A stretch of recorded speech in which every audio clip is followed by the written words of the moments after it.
कुत्ते ने बताया कि कुछ स्त्रियों को दूसरे मर्द क्यों अच्छे लगते हैं और कुछ मर्दों को दूसरों की पत्नियां क्यों अच्छी लगती हैं।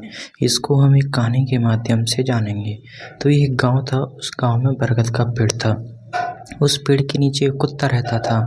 तो एक दिन उस गांव में एक साधु महाराज आए। वो साधु जब जा रहे थे तो वो काफ़ी थके हुए थे। तो उन्होंने पेड़ देखा और पेड़ की छांव में आराम करने का सोचा। ये सोचकर वो पेड़ के नीचे जाते हैं और आराम करने लगते हैं।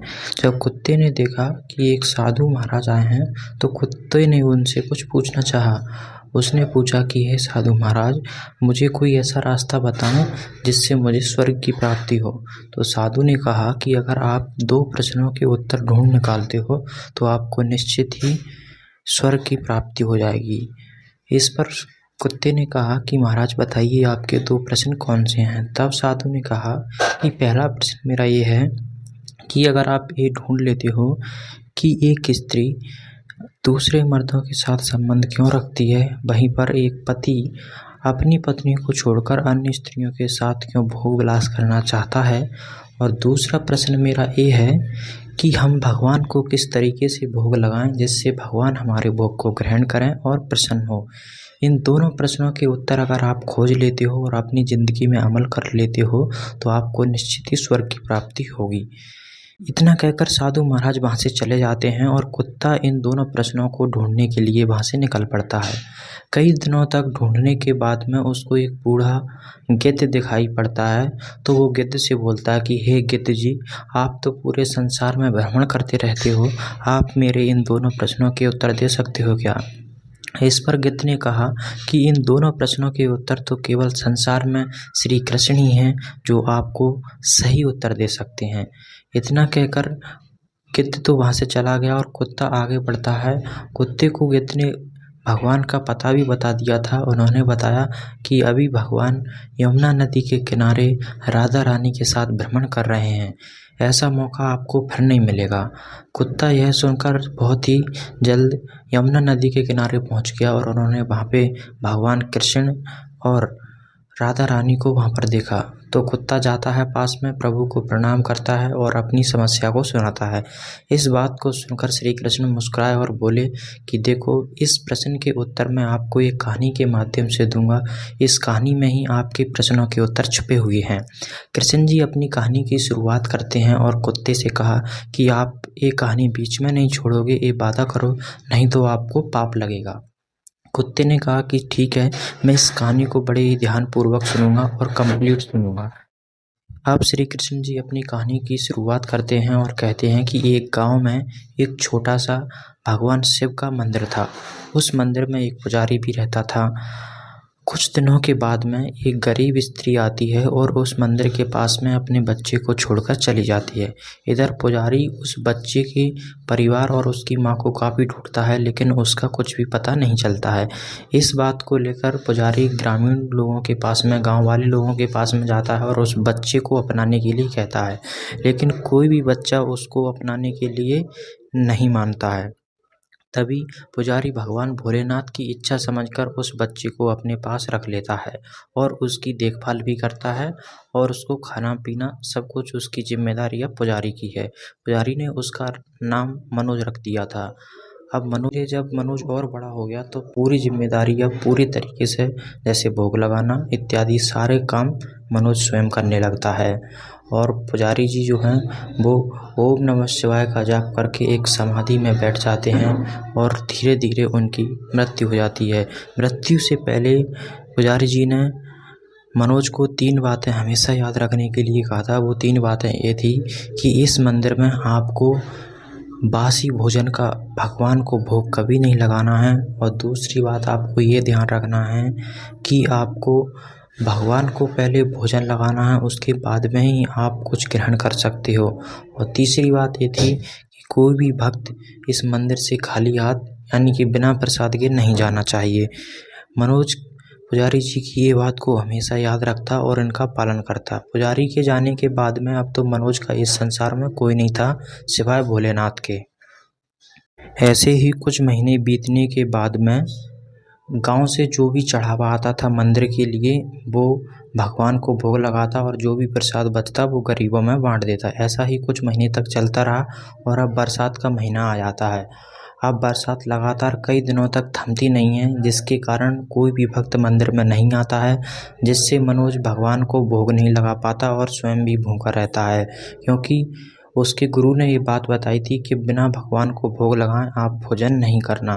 तो मनोज सिर्फ भगवान को जल का अभिषेक करता और स्वयं जल पीकर दिन गुजारने लगा। इसी तरीके से 8-10 दिन बीत जाते हैं, बारिश नहीं रुकती है।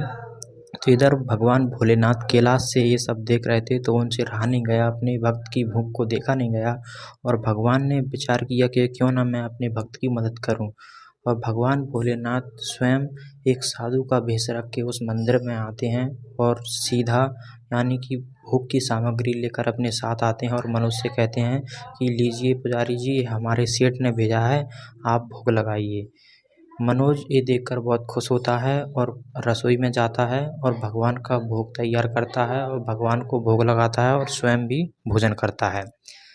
बारिश थमती नहीं है, महीने तक बारिश थमती नहीं है और इसी तरीके से भगवान भोलेनाथ पुजारी का भेष धरकर यानी कि साधु का भेष धरकर मनोज को भोग की सामग्री दे जाते थे और मनोज भोजन बनाता था, भगवान का भोग लगाता और स्वयं भोजन करता था। एक दिन मनोज ने कहा कि साधु जी, आप डेली आते हो लेकिन आपके सेठ अभी तक एक भी दिन नहीं आए। मैं उनसे मिलना चाहता हूँ ऐसे धर्मात्मा व्यक्ति से कि वो स्वयं कभी नहीं आते, आपके हाथों से ही भोजन भिजवाते रहते हैं। आप कल अपने सेठ को जरूर बुला कर लाना, अन्यथा मैं आपका ये सामग्री जो है वापस कर दूंगा, मैं ग्रहण नहीं करूँगा। उनको मेरा धर्म है कि उनको मैं भगवान भोलेनाथ का प्रसाद ग्रहण करवाऊँ, ऐसे धर्मात्मा व्यक्ति को। अब भगवान भोलेनाथ सोचने लगे कि सेठ को मैं कहाँ से लाऊंगा, तो उन्होंने सोचा पुजारी से ही समय पूछ लेते हैं कि कब आना है। पुजारी से समय पूछकर उन्होंने बताया कि मैं कल सुबह सेठ को लेकर आऊँगा। पुजारी जी ने कहा ठीक है। इधर भोलेनाथ वहाँ से चले जाते हैं। उसके बाद में भगवान भोलेनाथ अगले दिन सुबह सुबह आते हैं और मनोज को दूध, चावल, खीर बनाने का सामान और बहुत सारे पकवान बनाने का सामग्री देकर चला जाता है और कहता है कि कुछ समय बाद में हमारे सेठ जी आ जाएंगे। समय होने के बाद में भगवान भोलेनाथ सेठ का रूप धारण करते हैं और अपने भक्त के यहाँ पर भोजन के लिए जाते हैं।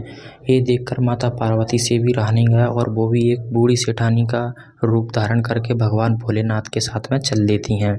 इधर आकाश में देवता देख रहे थे तो वो भी बहुत प्रसन्न हो जाते हैं। ये सब देखकर इस पर तालियां बजाते हैं और भगवान भोलेनाथ और सेठानी और सेठ का रूप धर के दोनों कुटिया पे आ जाते हैं और मनोज से कहते हैं कि भगवान भोलेनाथ का प्रसाद दे दीजिए हमें। इस पर मनोज कहता है कि सेठ जी थोड़ा सब्र कीजिए, अभी भगवान भोलेनाथ को भोग लगाने के बाद में ही मैं आपको प्रसाद दूंगा।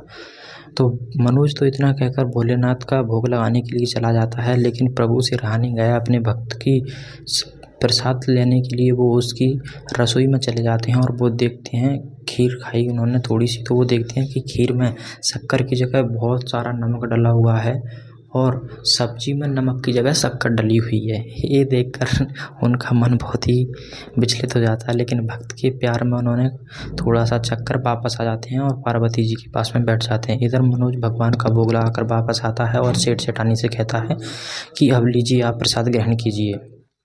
भगवान भोलेनाथ कहते हैं नहीं, अब मेरी इच्छा नहीं है, क्योंकि उन्होंने प्रसाद पहले ही चख चुके थे। लेकिन मनोज ने कहा अभी तो आप बहुत उतावले हो रहे थे प्रसाद के लिए। तो इस पर मनोज उनको थाली देता है और सेठ सेठानियों को प्रसाद खवाने लगता है। मनोज ने एक गिलास खीर देता है तो भोलेनाथ अपने भक्त के प्यार में उस जो खारी खीर थी, इसमें बहुत सारा नमक डाला हुआ था, एक ही बार में पी जाते हैं। और इसी तरीके से मनोज उनको खीर देता गया और भोलेनाथ खाते गए।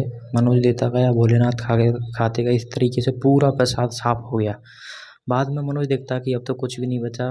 सेठ जी, अगर आप मुझे पता होता कि आप इतना खाएंगे तो मैं और अधिक खीर बना लेता। इसके बाद में भोलेनाथ कहते हैं नहीं, हमारे घर पे ऐसी खीर कहाँ बनती है, ये तो आपका प्यार था सेठ।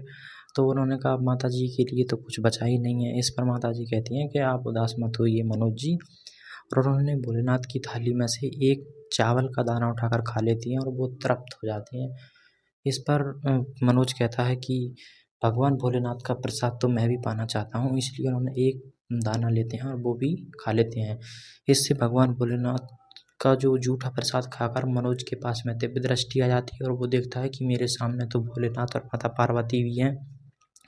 वो भोले बाबा के चरणों में लेट जाता है। इससे भोले बाबा प्रसन्न हो जाते हैं उसकी भक्ति को देखकर और उसको आशीर्वाद देते हैं कि बोल मनोज, तुझे क्या चाहिए था। मनोज कहता है कि प्रभु, आप तो मुझ पर बस अपना प्यार और आशीर्वाद बनाए रखें, इसके अलावा मुझे कुछ नहीं चाहिए। इस पर भोलेनाथ कहते हैं कि ए मस्तू, ऐसा ही होगा, अब तुमने गरीबी बहुत देख ली, अब तुम इस राज्य के राजा बनोगे।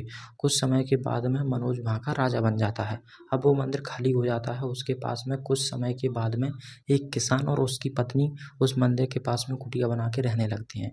अब वो दोनों ही बहुत ही, उनके आचरण अच्छा नहीं था, तो मंदिर के पास जो भी महिलाएं आती थी उनको किसान बहुत देखता था और जो भी पुरुष उस मंदिर के पास में आते थे उनको किसान की पत्नी बहुत घूर घूर के देखती रहती थी।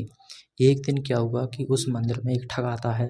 ठग को पत्नी देखती है और वो ठग बहुत ही सुंदर था, इसलिए उसको देखकर किसान की पत्नी मोहित हो जाती है और उस किसान की पत्नी उस ठग से कहती है कि मैं आपको चाहने लगूं, आप मुझे अपने साथ ले चलिए। ठग ने भी अच्छा मौका देखकर कहा कि तुम्हारे घर में जो भी सामान है, जो भी गहने हैं, वो सब ले आओ और अपन चलते हैं। पत्नी, जो किसान की पत्नी थी, वो जितना भी धन था घर में वो सारा ले आती है और उस ठग के साथ में चल देती है। इधर उसका पति भी था, वो अब अकेला रहने लगा। कुछ दिनों के बाद में एक ठगनी आती है और उस ठगनी को देखकर मोहित हो जाता है और उससे कहने लगता है कि मैं आपको बहुत पसंद करता हूँ। तो ठगनी और किसान दोनों चले जाते हैं और इधर जो ठग और किसान की पत्नी थी वो दोनों चले जाते हैं और एक दूसरे को किसी को पता नहीं कि कौन किसके साथ में है। इधर दोनों जाते जाते एक नदी के पास में पहुंच जाते हैं और समय पाकर अब ठग सोचता है क्यों ना इसको मैं मार दूं और पूरा धन ले जाता हूं। धक्का देकर धोखे से ठग किसान की पत्नी को उस नदी में फेंक देता है। इधर दूसरी तरफ जो ठगनी थी वो किसान को भी धोखे से सारा माल लेकर उस नदी में डाल देती है और दोनों ही, जो किसान और किसान की पत्नी थी, वो वहाँ पर मिलते हैं। तब उन्होंने एक दूसरे को सच्चाई बताई और दोनों की मृत्यु हो जाती है। इस तरीके से अब भगवान कृष्ण अपनी कहानी को समाप्त करते हैं और कुत्ते के प्रश्नों के जवाब देते हैं और कहते हैं कि तुम्हारा प्रश्न पहला था कि कुछ स्त्रियां दूसरों के पुरुषों से संबंध क्यों बनाती हैं और कुछ पुरुष दूसरों की स्त्रियों से संबंध क्यों बनाते हैं। तो कहते हैं कि जिस तरीके से एक किसान और किसान की पत्नी ने ये आचरण किया था उसके बाद में उसको मृत्यु प्राप्त हुई, इसी तरीके से आज भी मृत्यु प्राप्त होती है, इसलिए आप ऐसे कामों से बच कर रहें।